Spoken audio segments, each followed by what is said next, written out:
Hello, everyone, and welcome back to The English Path. I'm Lily. Hello, Lily. Hi, everyone listening around the world.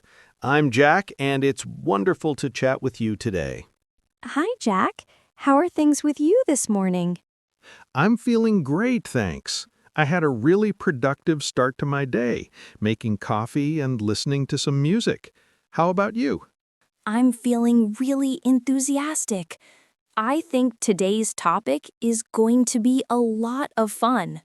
Oh, yes, we have a very special topic lined up today. A topic that connects everyone. What is it, Jack? Today, we're diving into the subject of old memories, specifically childhood memories. Childhood memories. That is a brilliant topic. I already feel nostalgic. Me too. The time when you are young is very formative. Every single person has little stories from that period. That's so true. It's lovely to sit down and recall those earlier times. Yes, and it's a perfect subject for our English learners because the stories we tell are often very simple and easy to follow. Absolutely. We all share these basic human experiences. We can all talk about them. Before we embark on this little trip back in time, we want to mention something important to everyone listening.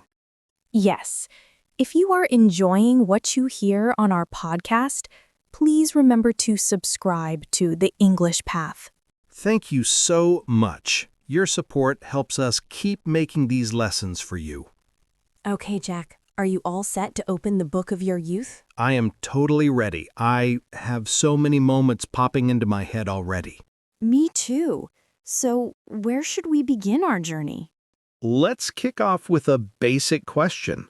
Where exactly did you spend your childhood, Lily? I grew up right on the coast. It was a fishing town, always windy, and always smelled like salt and the sea. A coastal town? That sounds very picturesque. Did you go swimming often? I did. The beach was only a 5-minute walk from my house.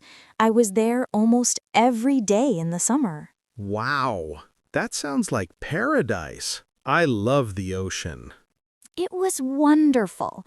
I loved listening to the sound of the waves. What about you, Jack? Where did you grow up? I grew up in the suburbs of a large, busy city. The suburbs. Very different from a small seaside town. Yes, very different. My area was full of apartment buildings and busy roads, lots of traffic and people rushing around. Did you enjoy being in the middle of all that activity? I loved the excitement of it. Everything felt close. The shops, the sports center, the cinema. There was always a buzz. That's right. Cities offer many conveniences. What was the feel of your local area? My neighborhood was filled with apartment balconies. We spent a lot of time outside playing street hockey or riding skateboards. That sounds active and fun. What sort of games did you play with your friends? Oh, we played things like tag, and we were obsessed with collecting marbles. Marbles. Those little glass balls? Did you have a proper game? We did. We drew circles in the dirt and tried to knock each other's marbles out. It was a serious competition. A proper tournament. That's great. You used what you had to have fun. We absolutely did. We didn't need expensive gear. A few marbles and some dirt made us perfectly happy. That's a lovely thought. Simple play often creates the best memories. It certainly does. What about you, Lily? What activities did you enjoy as a kid in your town?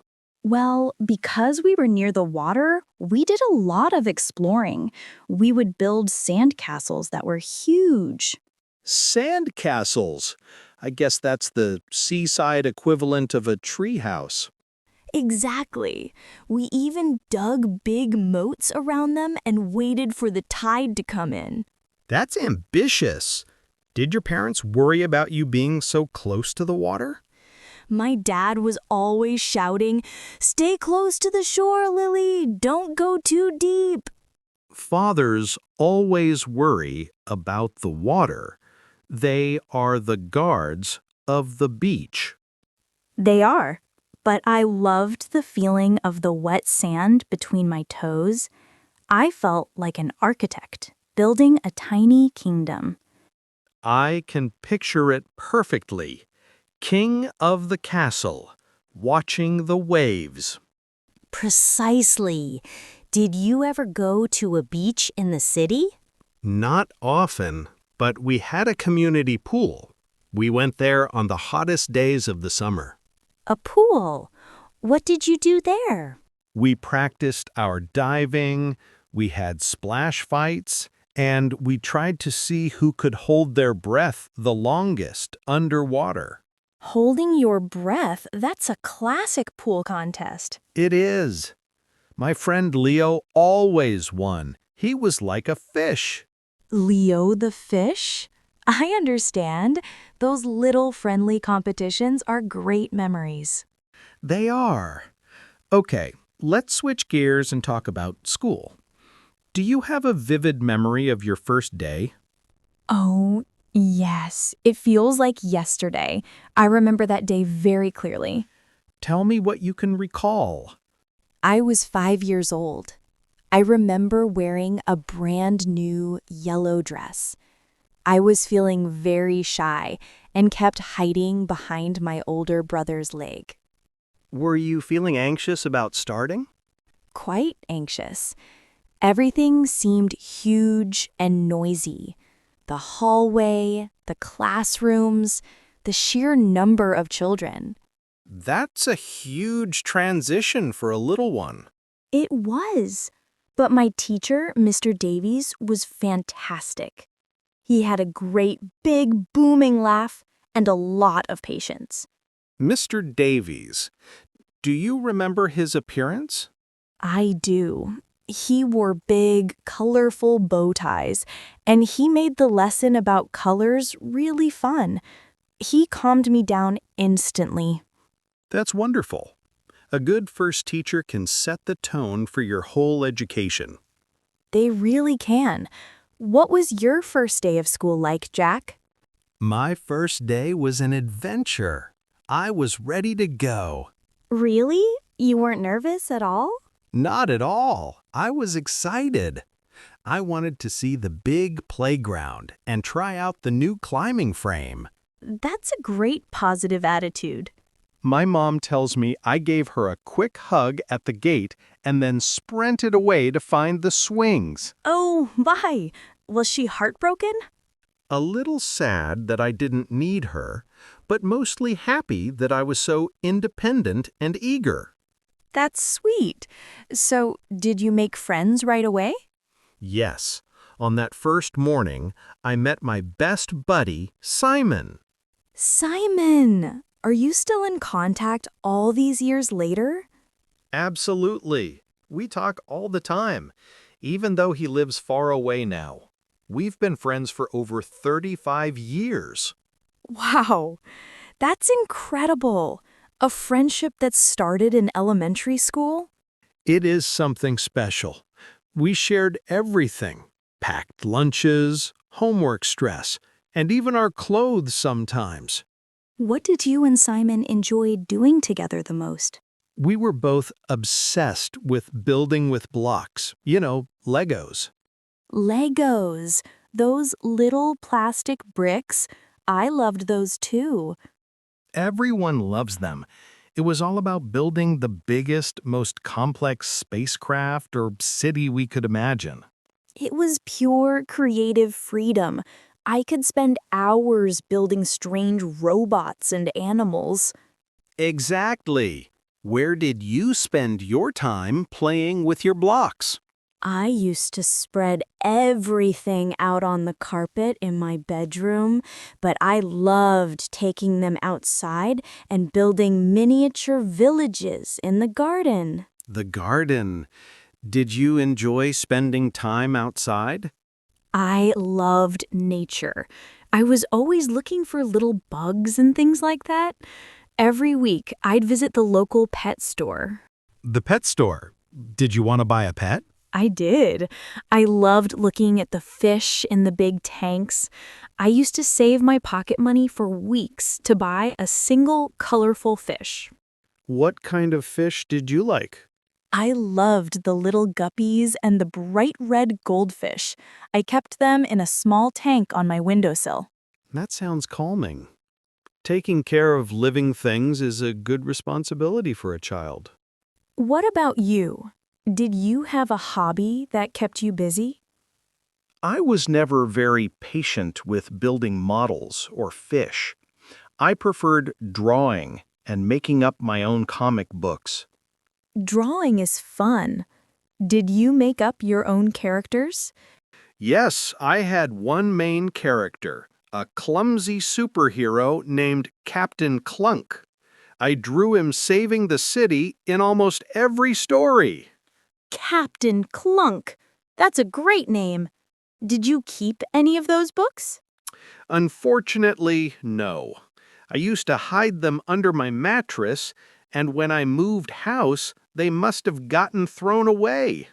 Oh, what a shame. They would be priceless now. A little sad, but the memory of creating them is the best part, right? The joy was in the making. That's a beautiful perspective. The experience is more valuable than the object. I think so. Okay, let's talk about something delicious. What was your absolute favorite meal as a child? Oh, this is an easy one. My favorite meal was my mother's spaghetti and meat sauce. Homemade pasta sauce? That sounds hearty and comforting. Yes, she made it every Tuesday evening. It was rich with lots of herbs and served with mountains of grated cheese. Cheese and pasta? A perfect pairing. They were so flavorful, I would ask for seconds and thirds every time. Did you ever assist her in the kitchen? Sometimes, I was mostly responsible for stirring the sauce. I would stand on a stool next to the stove, watching the steam rise. That must have been a happy memory, cooking side by side with your mom.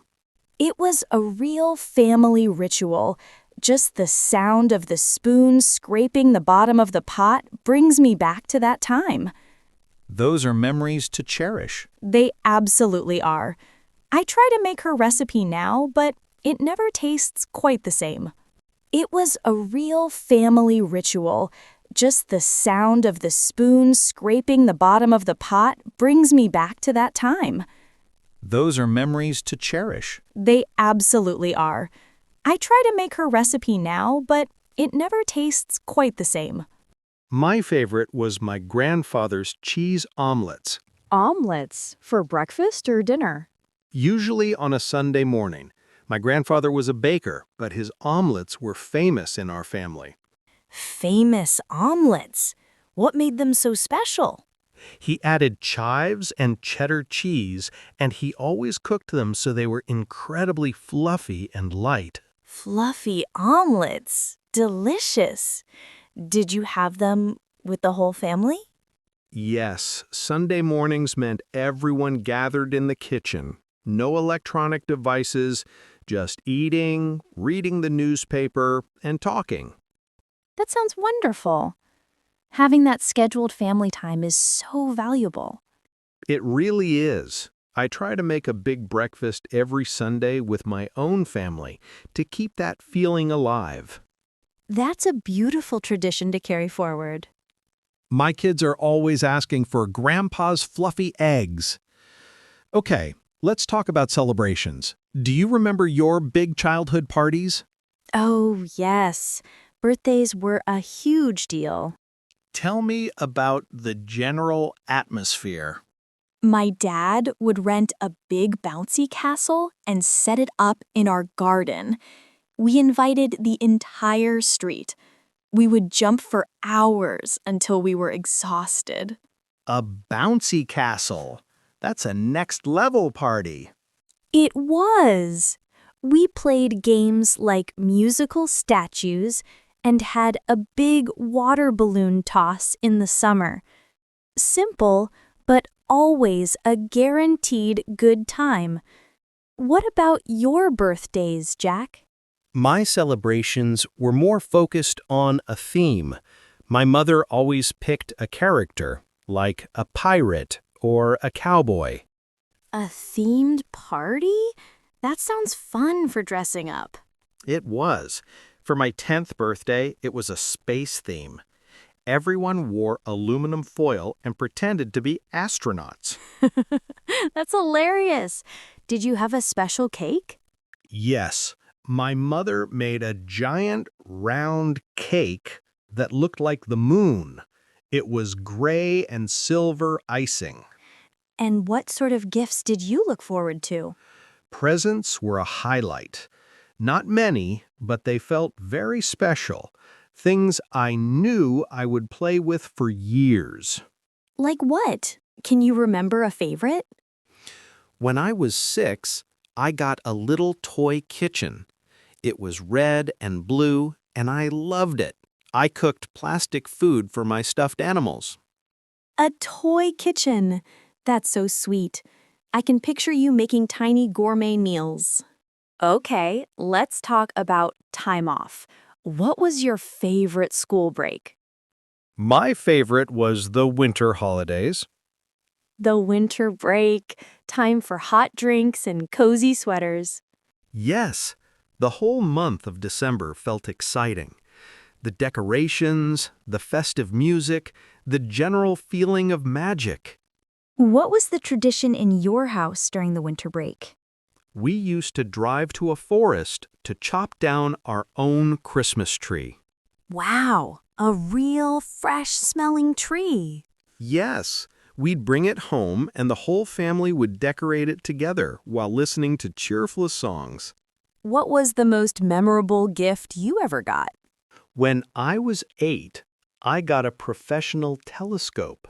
A telescope? That's a serious gift. It was amazing. I spent weeks trying to find the planets and the moon in the night sky. That's a fantastic memory. Let's talk about something a little tricky. Did you ever get into trouble as a child? Oh yes, more than a few times. Give me the details. What was your mischievous moment? Once, I decided to give my little sister a haircut using my school scissors. Oh no, a DIY haircut? Yes, I thought I was being helpful. I cut a very crooked patch right above her ear. How did that turn out? It was not a good look. My sister cried for a long time and my mother was absolutely speechless. What did your mom do? She said, "Your scissors are mine for 1 month, Jack," and I had to apologize to my sister every day for a week. That's a very fitting punishment. No more DIY styling. It was fair. I learned my lesson. Scissors are for paper only. Tell us more, Lily. S is for specific, clear, not vague. Instead of I want to be fit, say I want to exercise 3 times a week. M is for measurable. You can track it. I will write for 30 minutes every day. A is for achievable. It's realistic. You can do it with your current life. R is for relevant. It matters to you and fits your bigger aspirations. T is for time-bound. You set a deadline. I will finish this online course by the end of October. So a SMART goal is, I want to complete 3 new pottery pieces by the end of this quarter. Perfect. It's specific, you can measure it, it's doable, it matters, and it has a deadline. Use the SMART method, everyone. It takes your vague hopes and turns them into a strong action plan. Jack, let's quickly recap some key vocabulary from today. Great idea! Everyone, listen for these words and phrases. Aspiration, a long-term hope. Goal, a specific, planned step. I hope to, a softer wish. I plan to, a clear intention.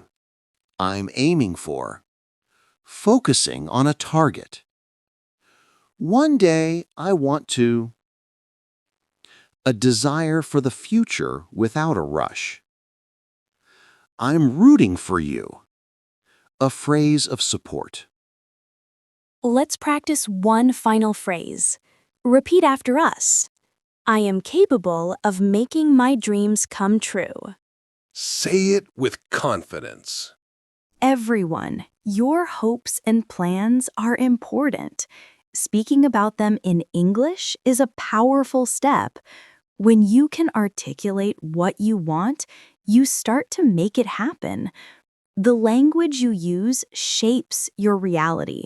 Start speaking about your future self today.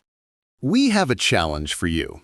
Go to the comments and write one sentence about your current goal. Use one of the phrases we taught you today, like, my goal is to, or I hope to. We'll be reading them all and sending our support. And please subscribe to the English Path and like this episode. Yes. Share it with a friend who was working hard on something. They might need a boost of confidence. Thank you so much for learning with us today. Keep dreaming, keep planning, and keep speaking. See you in the next episode, everyone. Goodbye. Let's talk about something that makes you smile. Did you have a pet growing up? Yes, I had a little hamster. His name was Nibbles. Nibbles, a classic name for a rodent. He was a small, brown, fluffy ball of energy. He loved running on his wheel. Did you play with him a lot? Every day, I built him little mazes out of empty toilet paper rolls. He loved running through them. Hamsters are very active. They are. Nibbles always slept in the little wooden house I bought him. What about you, Jack? Did you have a pet? Yes, I had a parrot. A loud, green parrot named Captain. A parrot? That's unusual. Did he talk? Oh yes, he was excellent at talking. He mostly repeated the sound of the telephone ringing and my mom saying, "Time for dinner." That's hilarious. An unexpected alarm system.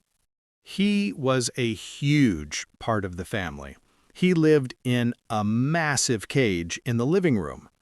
Where did you spend time with Captain? Sometimes I'd take him out of the cage and he would sit on my shoulder while I did my homework. Thank you for sharing that, Jack. A memory of simple, complete happiness. You're welcome. And thank you for listening, Lily. Talking about my childhood today made me feel very light and happy. Me too. These memories are the building blocks of who we are. They are. And I'm sure our listeners have their own unique, funny, and beautiful stories. I know it. Everyone has a history, and everyone has these wonderful memories. That's what connects us across all languages and places.